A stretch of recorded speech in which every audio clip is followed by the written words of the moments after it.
ओम शांति। ओम शांति। ओम शांति।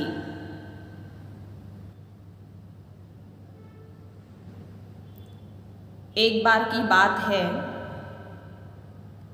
रमाताई ने देखा कि सेठानी एक साधारण सी महिला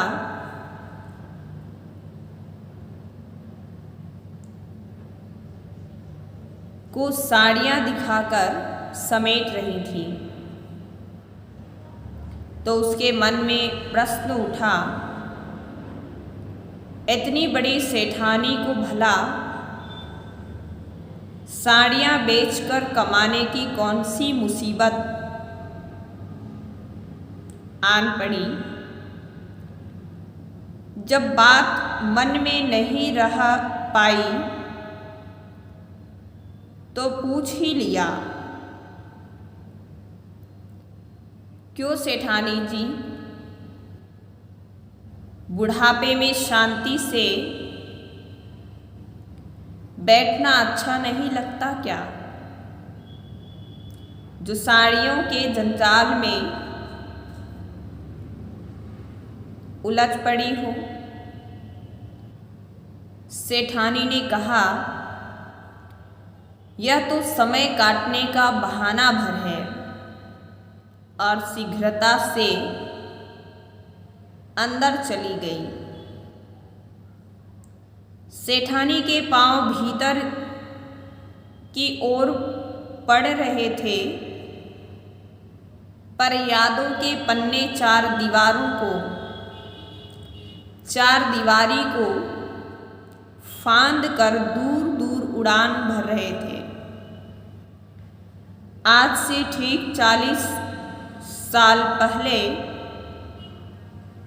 यही मंगलवार का दिन था। घर में उनके लड़के वालों के आने का और उसे देखकर जाने की खुशफुस सुननी थी। सुनकर बड़ा बुरा लगा, पर कहें किससे। उदास नयनों के अनकहे बोल केवल चाची से सुने थे। इसलिए एकांत में ले जाकर बोली थी, हम तुमको घर से निकाल थोड़े ही रहे हैं। अरे तुम तो रानी बनने जा रही हो, रानी। क्या रानी? और नहीं तो क्या। शादी के बाद तुम पति के घर की रानी ही तो हो। भारतीय समाज में नारी को नर की अर्धांगिनी कहा गया है, माना गया है।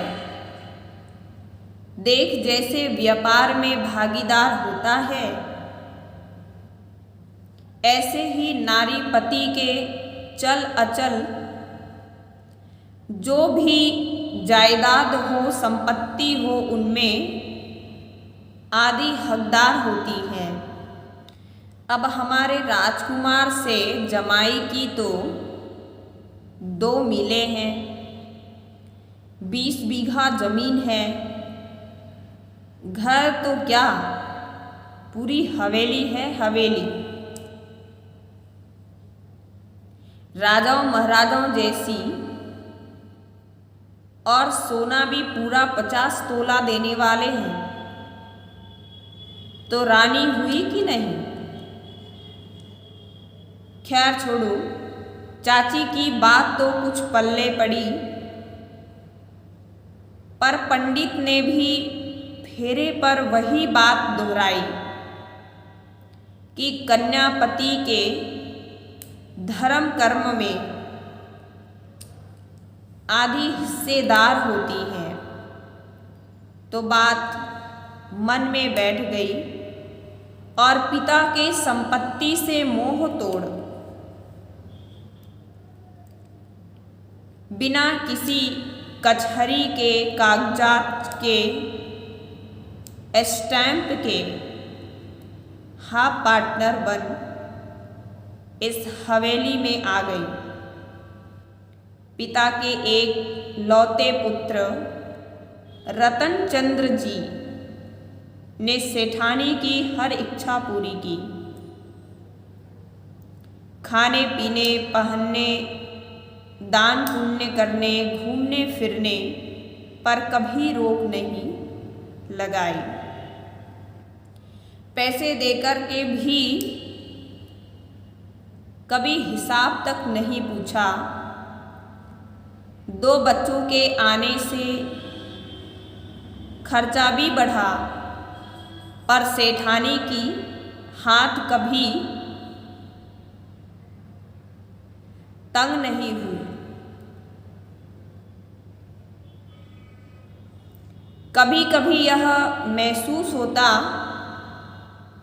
कि हाफ पार्टनर नहीं, फुल मालकिन है। शिव मंदिर में पूरा 50 लाख दिया, सेठ जी ने चूं तक नहीं किया।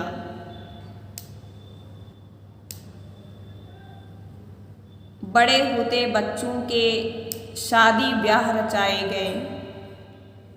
कन्या अपने घर चली गई, पुत्र वधू घर में आ गई।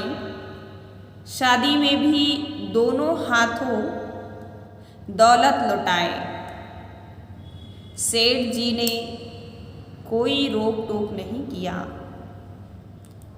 एक दिन पुत्र वधू पिहर गई थी, हम दोनों अकेले थे। मौका देख मैंने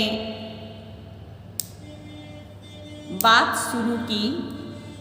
सेठ जी, शरीर नश्वर है, हम धीरे धीरे अंतकाल की ओर बढ़ रहे हैं। जब तक आप हैं मुझे कोई चिंता नहीं है, पर कोई निश्चित भी तो नहीं है। कौन पहले जाए? मैं पहले गई, यह तो मेरा सौभाग्य है। पर अनहोनी घट जाए, मुझे आपके जाने का दुखद या दुख झेलना पड़े, तो कम से कम इतना तो कर दीजिए कि बेटे बहू के आगे हाथ पसारना ना पड़े, मुझे बच्चों के आगे मोहताज ना होना पड़े। कहीं ऐसा ना हो कि आज की मालकिन कल का भिखारिन बन जाए। कुछ जायदाद मेरे नाम करवा दीजिए। सेठ जी हंस पड़े। अरे कुछ क्यों, सब कुछ तुम्हारा ही तो है। हाँ, पर यह बात बहू बेटे तो नहीं मानेंगे ना कि सब कुछ माँ का है। लिखत में नहीं होगा तो और कोई भी नहीं मानेगा, ना समाज ना सरकार। आपके शब्दों मात्र तो मालकिन हूँ, पर हकीकत में तो नहीं हूँ ना। जेवर भी पुत्र वधू को दिलवा दिए, अब तो मैं खाली हाथ हूँ। और सेठ जी ने इतनी गंभीर बातों पर भी गंभीर नहीं हुए, बस इतना कहा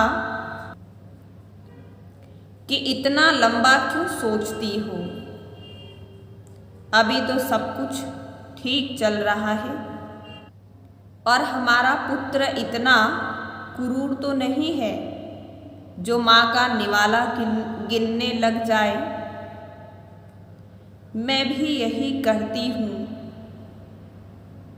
पर समय का हवा ऐसी खराब है जो 9 माह पेट में रखने वाली माँ के 9 दिन भी भारी पड़ जाता है।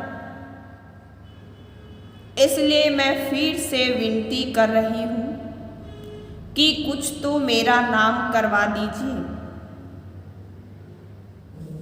तभी अचानक पुत्रवधू की आवाज़ सुनाई दिया और अधूरी बात अधूरी ही रह गई, कभी पूरी ही नहीं हुई। और अचानक एक दिन वो मनहूस घड़ी भी आ गई कि अचानक से सेठ जी संसार से चले गए। कुछ रोज शोक मनाकर, धैर्य बंधाकर मित्र संबंधी सब चले गए। सारा कामकाज पुत्र ने संभाल लिया। गाज गिरा तो सिर्फ केवल सेठानी पर पार्टनर, हाफ पार्टनर के पद से फिसलते फिसलते 0 पार्टनर और फिर नगारा पार्टनर के ओहदे पर पहुंच गई। उसे भी पता नहीं चल सका। मन को लगाने के लिए वह ब्रह्मा कुमारी आश्रम में जाने लगी। पहले भोलेनाथ की भक्ति करती थी, अब उसे सर्व संबंध जोड़कर उसे याद करने लगी। मन को शांति मिलने लगी। 10-5 रुपए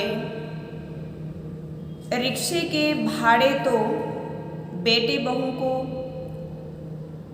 भारी नहीं लगे, पर तूफान तो उस दिन मचा जब मैंने बेटे से कहा कि मुझे माउंट आबू जाने के लिए मेरा टिकट कटा दो।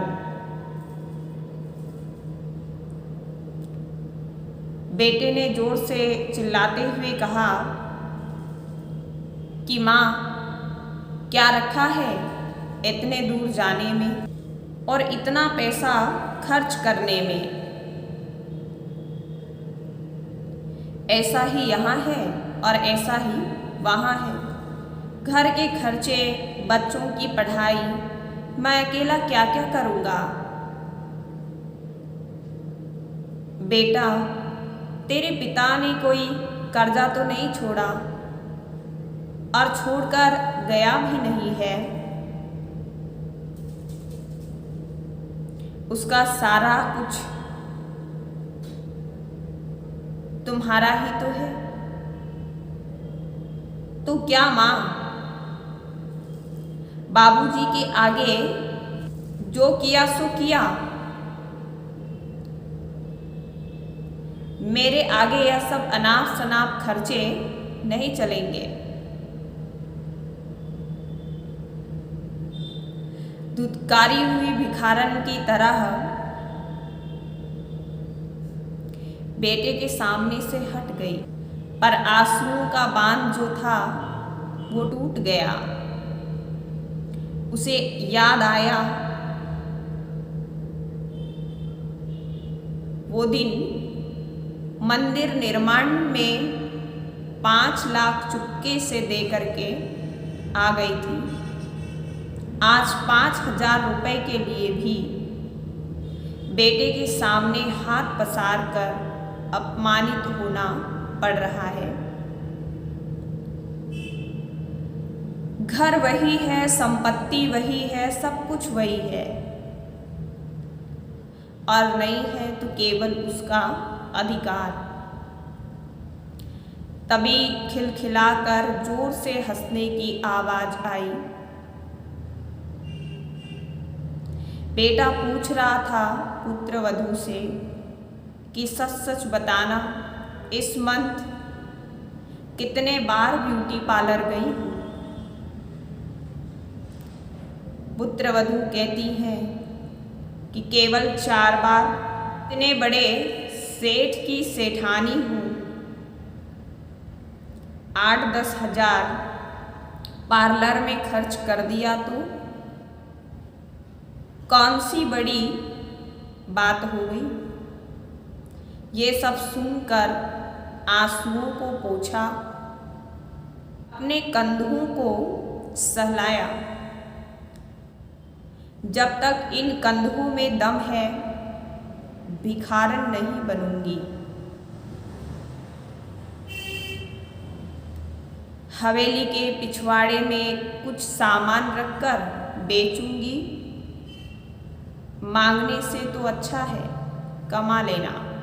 शाम के 6 बज चुके थे। अपने आप को समझा के डायरी पेन लेकर मुरली सुनने केंद्र की ओर चल पड़ी। तो ये थी एक फुल पार्टनर सेठानी की कहानी, जो लास्ट में हाफ पार्टनर से एक भिखारिन के ओहदे में आ गई। और आजकल यही कंडीशन हर माँ बाप की हो जाती है जब वो अंतिम समय की ओर या अंतिम पड़ाव की ओर पहुँच जाते हैं। पूरा मालिक होते हुए भी, पूरा धन संपत्ति इकट्ठा करने के बावजूद भी उन्हें हर एक चीज़ के लिए मांगना पड़ता है। और कई औलाद ऐसे होते हैं, आजकल माँ बाप को देते तो कुछ भी नहीं है, लेकिन और भी उनको बद से बदतर ज़िंदगी जीने में मजबूर कर देते हैं। तो ये एक स्त्री है जिसकी रियल ये घटना है जो आप सबको हमने सुनाया। ओम शांति।